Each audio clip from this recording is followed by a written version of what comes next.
What's going on out there, guys? Welcome back to episode 23 of The Art of Mixology. I'm your host, LVB. And I'm Johnny Vegas. Johnny Vegas. Today, we're doing something different, okay? We're doing something just a little different. I think the people will love your take on this. Hold on, let me hold on. Before you get into the camera, let me tell the people what's going on. Today, we have questions and the people want answers. The people asked us, I would say we got about, how many questions? You think we got 40, 50 questions? At least that. And we chose 5. So what we're doing today is we are going to give you guys a little lesson on how Las Vegas works. A little history lesson. A little history lesson, and there's probably no better person to have here on this episode that can do it any better than this man right here, Johnny Vegas. I can cover a 45-year span. 45-year span. We have 5 questions. Johnny, what time is it? Let's just not mess around. It's time to bring it to the people. Okay, so we narrowed this down to 5 questions. 5 questions. This first question is actually a perfect question for you. And that actually is from Eric, and I believe he's from Honolulu, Hawaii. The 808, I believe that's the 808 area code, Honolulu, don't get me mistaken. Johnny, Eric wants to know, Old Vegas versus New Vegas. It's on you. Well, that entails many things, but just a quick synopsis. Just break them down a few little different I'll things. break them down. Let's start when you were gaming, for instance, versus gaming today. Okay. Back in those days, there was a thing called comps. If you're, quick example. Everybody likes comps. Quick example, playing blackjack, baccarat, craps, whatever, a table game we'll take. You play for an hour or so, and all of a sudden, you point, I want to see the pit boss. He'll come over, he's been watching you.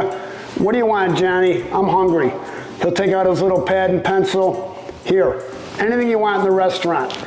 Versus today, if you want something, it's called a Players Club card, which takes you forever. You got to build up points. It's all corporate today. Back in those days, most casinos were individually owned. So, okay, so Johnny, that's a good little get on gambling. Comps versus Players Club card. What about? Tell us about the showgirls. Are they still even around? They're scarce. Back in my day, showgirls were a big part of Las Vegas. They came from all over the world to see the showgirl. The showgirl, for example, we had Lido de Paris, which originated in Paris, France. They had one in Paris and one in Las Vegas. Folies Bergère, same thing. Tropicana. Lido de Paris was at the old Stardust, which the Stardust is gone now. And actually, the new one there is called Resorts World. Mega Casino. Oh, really? Is that where that is? That's where the Stardust sat. See, I've been here since, 06? I didn't even know that. Keep going. Sorry. Tropicana is still moving, but no, they just, the showgirls disappeared from the Tropicana within the last, I'd say, 20 years. Folies Bergère was the last show out here with the showgirls. A big, almost like a big Broadway production. 2 shows a night. The first one was more of a family show. The second, in both shows, they were topless. But it was a nice, beautiful, clean, topless show. So. And now, pretty much, you can't. Now there's not many. It's a cirque show, a water show, acrobats, tumbling in the air. There's maybe 1 or 2 little small shows. There's small venues where you can still find a showgirl, but it's a rarity. Beautiful. So from there, we can. I'll orchestrate this, Okay. Johnny. Because I don't want you to just go all over the place. I'm gonna take a few questions off this question, Johnny. I'm curious, and I'm sure the people want to know, what was the nightlife like back then? Well, compared to now? Nightlife back in the 70s till present, there wasn't any clubs in Vegas on the Strip or in a casino. Never. Only thing you see in a casino was a lounge, or the headliners were here. Sinatra, Sammy Davis, Liberace was big at the Hilton, Elvis Presley, and Mr. Las Vegas. All legends. Is still here. Wayne Newton was here from the 50s, and he's still performing today at the Flamingo on the Strip. So that was the entertainment back then. But as far as clubs and day clubs and all that, no. They had clubs. They had 1 or 2 off Strip. One I can still remember was the Brewery, and that's basically where a lot of the gaming people went, showgirls and people like that at night. 2, 3 o'clock in the morning. That was a different world back then. Where today, it's a lot of young people, and it's just, you know, the club with a DJ. Okay, so old Vegas versus new Vegas. What about the size? From the size. Oh, well, when I came here, I think it was 125,000. You could drive from Caesar's Palace on the Strip to Fremont Street in 15 minutes. Today, 2.5 million. Try driving from Caesar's to Fremont around basically any time during the day. It'll take you a half hour. It's growing very, very fast. Yeah. There's a lot of people here. There's a lot of traffic starting. A lot of people coming from California all over. Well, it's worldwide now. Well, California's so expensive. They come over here and they can get bargains, even though it's expensive now in Vegas. Well, even today, I just happened to see on the news, Vegas is still, in today's day and age, the #1 destination in the U.S. You get the best hotel rates, the best bang for your buck in the country. Okay, so the people want to know, what are you taking? You taking old Vegas or are you taking new Vegas? Well, I'm going to tell you. Let's keep it honest. I'm going to tell you the way Johnny Vegas is. Johnny Vegas, he rolls with the time. Whatever the trend is, I'm a trendsetter. Okay. From the 70s, 80s, 90s to the 2000s, I just go with the flow, people. Okay. That's what you have to do. You can't get stuck in one genre because it's not where it's at. You want to keep moving and grooving, you got to go with the time. There you go. Okay, our next question here is from Pedro from Puerto Rico. Puerto Rico. We got Puerto Rico in the house. Okay, the next question is... ¿Cómo estás, all mi amigos? He's asking, what is your favorite place to go to in Las Vegas? Great question, Pedro. Well, Pedro, shout out to Pedro in Puerto Rico. It's going to sound funny, Pedro, but believe it or not, when I first arrived here, Caesar's Palace was my favorite. I'm going to tell you right now, 45 years later, Caesar's Palace is still my favorite. Still your favorite? Still my favorite casino to this day. Is there a reason why? Can you just explain real quick? Well, it's sort of nostalgic for me because when you walk into Caesars, the main casino is still, it hasn't been changed at all. The main casino floor, which I'm trying to say. I mean, the property. Still the same layout? Same layout. Place is gigantic, but I mean, there's a lot of good casinos out here. You know, it just depends what you're looking for. And I've always liked Caesars, but don't get me wrong, I have a lot of other favorites, but I have to say I think that's still my favorite casino. I agree. I think Caesar's Palace still is just one of the top-notch places out here, especially to go on a weekend. There's a lot of history in Caesar's. Like the top 5. I could shoot them down. You got the Wynn, the Encore, the Venetian, Bellagio, and Caesars. I don't know what order you put in them, but I think they're like the top main. I would say too. 5 in Vegas. I like Aria too. Aria. MGM, but MGM's older, but yeah. That's a great But in their time, they were all spectacular at one point. Great question. Our next great answer. Okay, Johnny, next question is from Shanae. This actually reminds me of Martin. Remember Martin? Shanae? I remember the series, Martin. Awesome name. Shanae is from Fort Lauderdale, Florida. Shanae wants to know, how much do bartenders make in Las Vegas? And I think I'm going to take this one. Fort Lauderdale, I had a lot of good times down there in the 70s. Beautiful. It was a big college town back then. Shout out to Shanae. Anyway, okay, so how much do bartenders make in Vegas? Well, let me tell you where I first started. This is just quick little bit on me. I first started at the Imperial Palace, I want to say about 05 as a bar back. Excuse me. You first started the IP, Imperial Palace. Before that, when I first hit town, it was called the Flamingo Capri. It was a small little place on the Strip, and the owners were 2 brothers. One owned a construction company. They built the Imperial Palace, so you can go on now. Thank you, Johnny, which is now called The Link. Okay, so I started at Imperial Palace as a bar back, and from there, I worked my way up and I went to take a union class out here. So you bartend, it's a union gig, okay? Most of these places out here on the Strip are union properties, okay? Union houses, okay? So I went and took my bartending class as I was bar backing at the Imperial Palace, which was not union at the time. And I ended up getting a job at the MGM Grand. I've been at the MGM Grand since 2007 until present, okay? That's a little scoop on me. But now, bartenders, how much do they make? Well, there's a lot of factors that go into how much bartenders make in Las Vegas, okay? Where do they work? what level of bartending do they work? There's not just, it's not just nightclubs in Las Vegas. It's not just lounges in Las Vegas that people don't know about. They have a little hole in the wall. They have the local bars. There's local bar gaming out here, okay? Local bartending with gaming. There are restaurant bartenders. There are service bartenders. You know the people who bring the drinks out to the tables? Those come from the service well. Lounge bartenders, day club bartenders, nightclub bartenders, strip club bartenders, fine dining bartenders.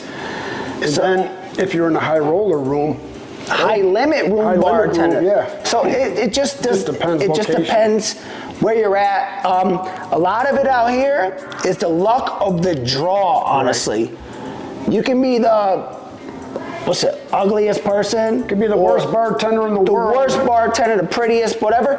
But if you end up in a hotel that's a union property, they go by seniority. They're gonna draw numbers to see where you're at. It don't matter, you could be the best looking, the best bartender. It just does not matter out here. If you're in a union place, I can elaborate on this so much from, I worked the day clubs. I mean, I worked every single level in bartending, but I'm gonna stop talking about just a quick tidbit about what you're just saying. Location, looks. Back in the 70s, if you didn't have the look got you the good jobs back then because it was a different world back then. Yeah. There was no seniority. If you were a gorgeous looking person, male or female, you were going to the best spot. And that's just the way it was back then. Okay, so how much do bartenders make? Like I said, it all depends where you work. You can work at you can go local bars, which they make great money. Local bars make local bartenders make great money, especially if they're gaming bartenders. Because usually, locals, when they hit, they're gonna drop that bartender 10% of what they make. And they all know each other. And you build a relationship at local bars. It's not like the Strip and the tourist. Boom, boom, boom, boom, in and out, slang and bang, you're gone. I mean, I've been in long enough that I have some regulars myself, but that they make your nights as well. But there's just different levels. But enough of that. You can make from anywhere from I'm gonna say from $40,000 a year bartending in Vegas to well over 6 figures a year. And just without a college degree. And just remember one thing. Remember the clubs way back when? The guy at the head of the line at Caesar's Palace, they were knocking down some of them between 100 and 200 grand a year. And that's not even a bartender. They're not even bartenders. Yeah, but they all got busted for that. Right. They all got in trouble. Those guys back in those days that were letting people in clubs, they made some big money. So basically it's what house you work at, what bar you're at, how you handle your guests, if your customers like you. It just all depends where you're at. I mean, you can be at a local bar and you can be making more than the best bartender at the best club in Vegas. You just don't know. But levels, all the way up to 6 figures you can make, honestly, without a college degree. Think about that. That does not happen everywhere. Only in certain places, but yes, bartenders you can make a decent living. I never thought I'd become a bartender. I came here to play college basketball at UNLV. Didn't work out. And bartender's done well for me, and I'm blessed and I'm happy in the position that I'm in life. All right. Okay, let's move on. What do we got here next? We have Lucy from New London, Connecticut, back east. That's my old neck Lucy. She wants to know, tell us some things that we do not know about Vegas. Well, for example, great question. It's not all about gaming. It's not all about entertainment. You can come out here 30 minutes away from the Strip. You go to Las Vegas Ski Resort, snowboarding, skiing in the winter. I like that. You can go to Lake Mead, another 30-minute ride. I mean, you can jet ski. You can run a pontoon boat. You can kayak. What about LA? You can 3-hour drive. Right on the ocean. You're 3.5, 4 hours. You're right on the beach. I mean, you can hit San Diego. You can hit LA. You can go to Frisco. Anywhere along the coast. You can fly to LA in 37 minutes. 30 minutes. I mean. You tell me about Lake Mead? Lake Mead. Yeah, you got Hoover Dam. You can do the tour. I mean, there's a lot of things other than gaming here. A lot of history in this town. Talk about how many parks there are. How many? I mean, I think they have 400 parks in this town, and they all offer different amenities. So I mean, whatever your heart desires. like they said, there's everything in this town. It's not just gaming in the Strip and Fremont Street. There's, I mean, let me jump in there's an here. array of activities for people. But there's a lot of things that you do not know about Vegas, like the gambling, people losing their whole lives, their families, their livelihoods, the drugs, the 24/7 drinking and driving out here. Yeah, that's a big problem. Traffic. You guys don't hear about Big this problem. stuff. The freeways. The murders, things like this. In the homeless situation too. There's good and there's bad, but that's things you asked us, but we don't know about Vegas. You guys see what's on TV. You just the tourists. We want the tourists to come here. You just see the Strip, but you guys don't know. A mile behind the Strip, you don't want to be walking down behind there at night. I'll tell you that. If you come out here and you're a tourist, stay on the Strip, stay on Fremont Street. During daylight hours, it's fine. But at nighttime, stay, where you belong. Just be careful. Don't go in places you're not familiar with, because what's your rule? Things can happen. What's your rule after what time that you won't walk outside? My rule for me, if I'm down on the Strip, once the clock strikes 12, midnight, I pick a casino and I'm in there until it's time to go home. I'll walk around at night, hit them all, but between midnight and 1, well, Johnny Vegas, he finds a casino and he goes in, and I'm there until it's time to go home. Great It's just, question. common sense. That was a great question. Because 2 or 3 in the morning, I hate to say it, but seedy characters come out of the woodwork out here, and you don't want to be walking that Strip at 3 in the morning because things happen. Great question, Lucy. Okay, last question, number 5. Jackson from Austin, Texas. Ooh. Austin, Texas. Very cool spot. It's a big step. Everything's big and better in Texas. Shout out to Jackson. I like your question. He wants to know what's the pros and cons of Vegas. Let me start this one. Okay. How about I'm gonna give him 2 pros and 2 cons. I'm gonna let you on. 2 pros, and I'm gonna give 2 pros and 2 cons. Give it. 2 pros for me is I love the weather. Honestly, me, I'm originally from the East Coast. I don't like the cold. Okay, the coldest it gets out here is about what, 40, 50. But that's warm to a lot of people. That's beautiful winter weather. But for us, it's good. I love the weather. Another thing I love the 24-hour lifestyle. 24/7, you can't beat it. I've came and gone. I left Vegas, I think, twice, and 2 to 3 months later, I came back, okay? The 24-hour lifestyle is things that I love. Honestly, the cons, I'm gonna give them 2 cons, and you can take care of the whole thing. The cons for me, I'm starting to see there's starting to become a little bit of traffic here that's starting to, in the mornings. The cons. Traffic, and I'm gonna go, the cons, what else? It's hard to get another con out here. Another con for me will be, I'm gonna say, damn, I don't know. I might have Johnny Vegas weigh in then. Johnny, go ahead, man. I can't get it, Johnny. Johnny, I've been up since 6. We've been doing videos. We've been on. Once again, ladies and gentlemen, I apologize. Okay. I'm sorry. We got an age difference here, so the pros for Johnny Vegas. Go ahead, Johnny, lay into the town I'm from is 6 o'clock at night. It's wrapped up and it goes to sleep. The pro for somebody my age, you're still on the move. You can still move. You can go out. You can have a good time. Fresh air, you can walk, you can stay active. There's no potholes in the roads, you're not falling. Everything's smooth, everything's clean. It's very good clean. time. Vegas is clean. A real clean town. Certain areas, it depends. You go down, and the homeless is dirty. Well, they try to keep nobody's going to go down there and walk around there. Right. But it's a clean town. It's a fun town. Like you said, 24/7. Most towns, by 9 o'clock at night, it's wrapped up and you're in bed. So, and that's a pro. The con for me is, like you said, he was having a hard time talking about con. It's hard. I agree, the traffic is one. And, other than the traffic. What can you really say that's bad? We didn't even touch on Old Vegas and Fremont Street. Right. We didn't touch on none of that. That's a whole other beautiful place to go is Fremont Street. We didn't even talk about Old canopy Vegas. going over the top. Now, when I first arrived here, you can still drive on Fremont Street. Now it's just pedestrian friendly. It's covered. It's got the canopy with every hour. It's a show. So, exactly. That's the thing. Like you have the Strip, and then you have downtown. Right. And East now Fremont, we have the Art District, off Main Street. Main Street. When I first came here, Main Street was destitute. They rebuilt the whole place. It's full of bars, cafes, eateries, art galleries. It's like a beautiful place. They have things happening on the weekends. We didn't talk about, we have professional sports here now. The Golden Knights, the Raiders, the Golden Knights, the Aces. Not even the entertainment. Who comes here and plays? Who's all the residents? We're talking, Vegas has turned into a big sports town. These are just the questions that you guys asked us. We weren't asked about that, but I mean, this is a real big sports town. Professional soccer, professional. They're trying to get a professional baseball. That'd be awesome. Trying to deal with the Oakland A's right now. You got the Oakland Raiders. You got the Rebels for college. You got the Running Rebels. I mean, the sports out here is phenomenal. You got every December. You got the rodeo.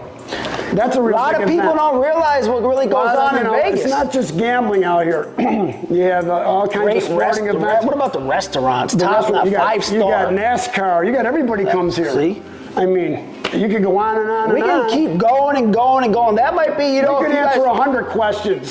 So. You know, if you guys have more questions, you can always drop them down in the comments. We'll be glad to pick some like more. I said, between us, it's 45 years experience out here, so we can basically answer just about anything, and they have something for everybody here, from the littlest kid to the 100-year-old person. So whatever it is, Vegas has it.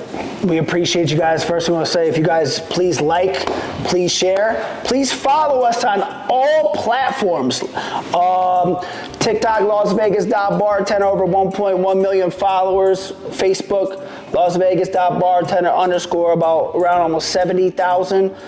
Instagram, same thing, LasVegas.bartender _ 18,000. We don't post much on there. YouTube is our platform we're trying to build right now. Follow us on YouTube, LVB, Las Vegas Bartender. Please, we just want to say thank you guys for watching. I hope you guys enjoyed this. Please, like I said, comment, let us know down below what you like, what you don't like. You know, we're always up for suggestions. We want to keep things fresh, and it was a good episode, I think. Johnny? Once again, people from the Art of Mixology, remember, they just opened Vegas back up to the world. Now that the pandemic is starting to go behind us, we're worldwide again. They're all coming. There's something here for everybody, every group. This is a diversified town. We have people from all over the world here, so, you know, one glove doesn't fit everybody here. It fits them all. Well said, Johnny Vegas. Well said. Until next time, from the Art of Mixology, be safe and be happy and enjoy, people.